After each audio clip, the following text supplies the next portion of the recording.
Just before I finish off chapter 2, there's a few things that I've just remembered had happened within that time period. And P and I, when we moved off the boat, we moved into a small unit in a cul-de-sac. And there was a few kids in the unit, and this is more about my daughter. And she had, I'd bought her beautiful kitchen set and tea set, and she had all the little things to go in the cupboard and everything, because I used to like having tea parties, but she's never been a girly girl, and she would never play with me with the tea set. So I used to go and invite all the other little kids in the cul-de-sac to come and have a tea party with me, and my daughter would walk in and go, I'm not doing that, and off she'd go. I was quite disappointed because I used to love tea parties with the kids.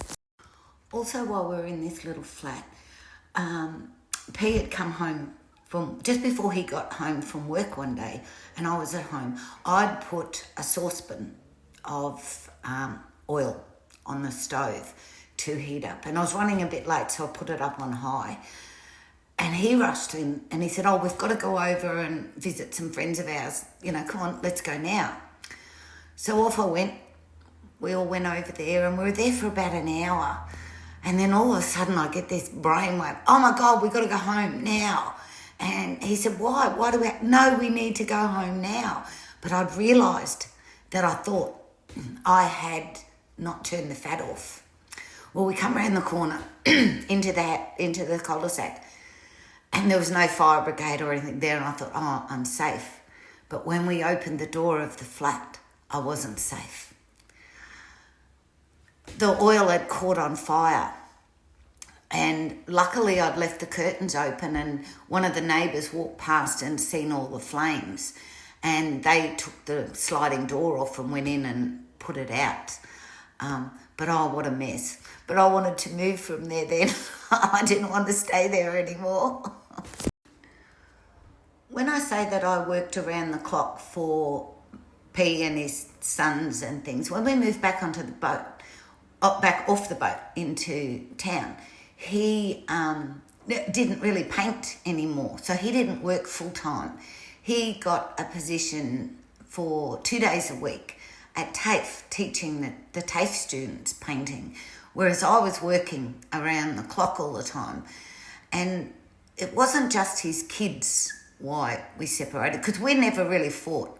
Yes, they were a real spanner in the works whenever they were around, but I was still young. I actually wanted to get married. I wanted to buy another house. I wanted to have a family home, in which is something that I've always wanted all my life. And because he'd done those things with his first wife, and he'd bought the house and, he paid it off and everything, and then he, walked away, and so he says, left it with her. He didn't want to go forward with his life. He just wanted to stay there and only make enough money and have enough to survive on, whereas that wasn't what I wanted. So I had to follow my dreams of what I really wanted. Another couple of small things that happened within the time, and particularly when I was working at the Capalaba Tavern, I had this friend, he was a detective of police, and my sister was madly in love with him, so I never wanted to step on her toes or whatever, but he always had a thing for me, and he would come into the Capalaba Tavern from time to time as a detective. Him and his sidekick would come in. So my boss would say to me, Loretta, you take time off, go and have a drink. They're here to see you, and which was nice of my boss. But having police and detectives being on the right side of them in businesses is always a good thing too. But he was a funny bugger. He'd come down the road of my house in the street when he'd know I was at home, and he'd put the bloody sirens on in the police car. And then he'd pull up in my driveway and him and his partner would jump out of the car and come banging on the front door. And all the neighbours used to look out and think, oh my God, what has she done now? But I used to see the funny side of it all the time. I'd say, you can't do that to me. Don't do that. But he thought it was funny. He certainly was persistent quite a bit, this guy. I did have a lot of respect for him and I did care very deeply for him, but I cared more about my sister than what I did, which I care more about everybody than I do myself. I've always put everybody else first and not myself. And that's something we all need to learn, is we need to love ourselves first.